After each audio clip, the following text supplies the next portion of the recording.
Now, I just want to go briefly through a series of parallels.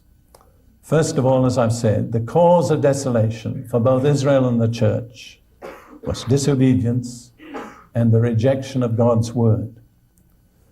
Secondly, the instrument of desolation was an invading army, typified by locusts for Israel, representing demons for the church.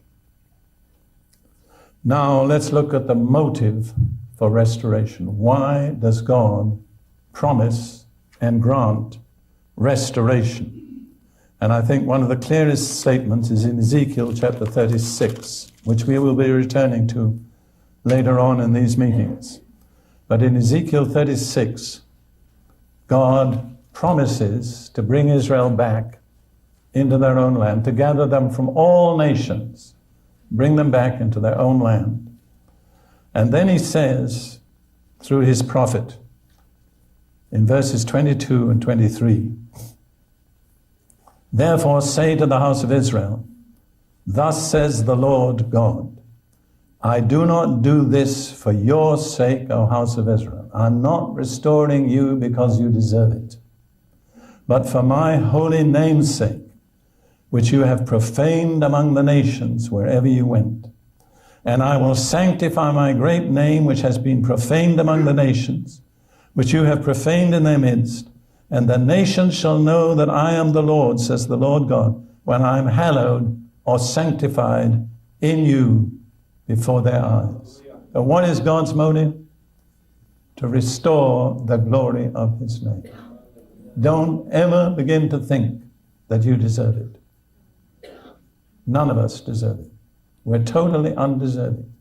But God, in his sovereignty, has decided to restore the honor of his name, and it will be demonstrated in what he does for us and in us.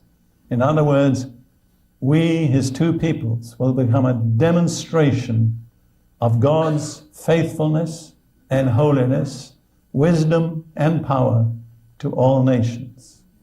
That's a pretty staggering assignment, isn't it? I wonder if you're taking that as seriously as you ought to. This restoration is not for selfish indulgence. It's not to promote human personalities. That, I believe, is an abomination in the sight of the Lord.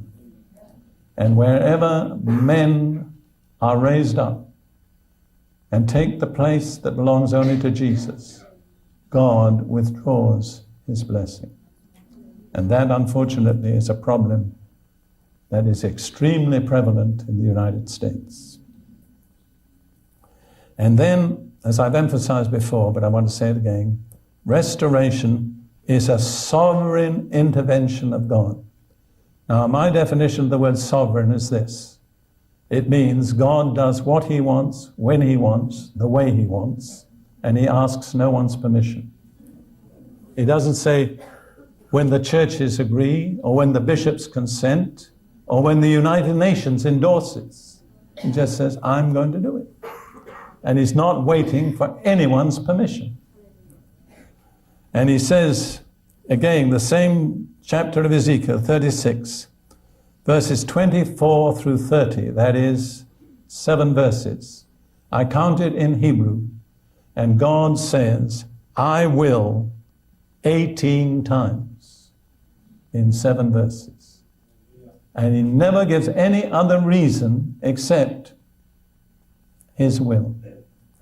We need to relate to God that way. We need to bow before his sovereignty.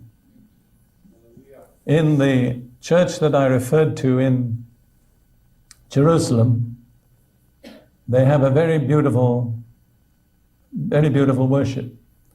And I'll tell you something about old-style churches. They have advantages because they have this high ceiling and the stone walls. And worship just sounds heavenly when it's in the Spirit. And one day they sang a hymn, which is apparently a fairly popular new one, and the chorus. And this chorus, I'd never heard it before. It simply gripped me, and it still does today. And it says, "Here I am, wholly available. What's the second one? As for me, I will serve the Lord. That's the way I feel. Here I am, wholly available.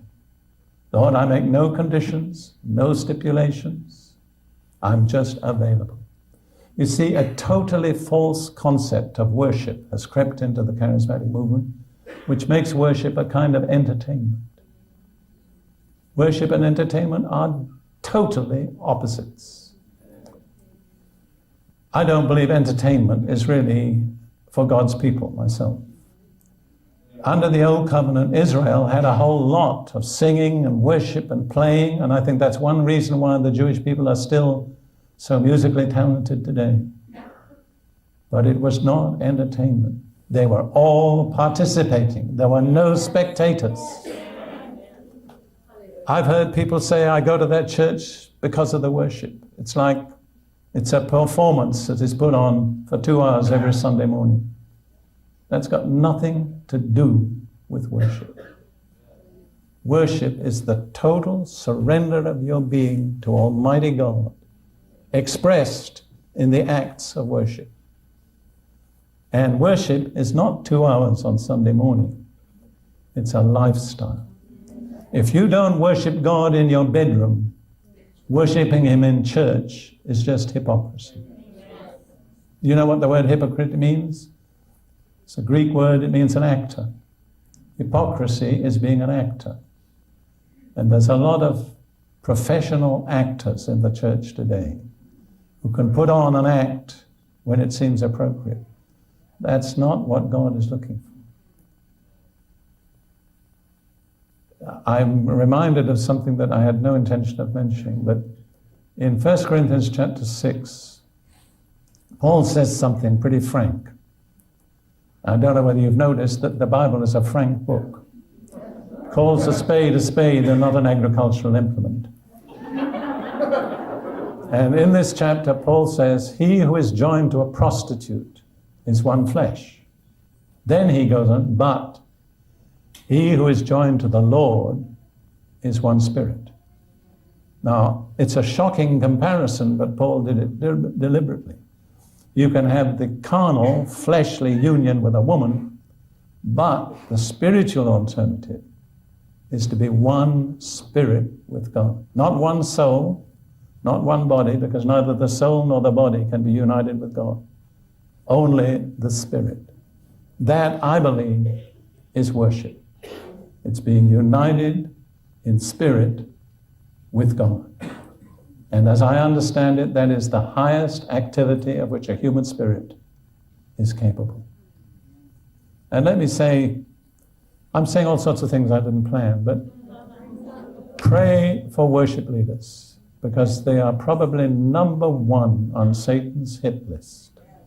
Because a worship leader is someone who has the ability, by the grace of God, to bring us into the immediate presence of God.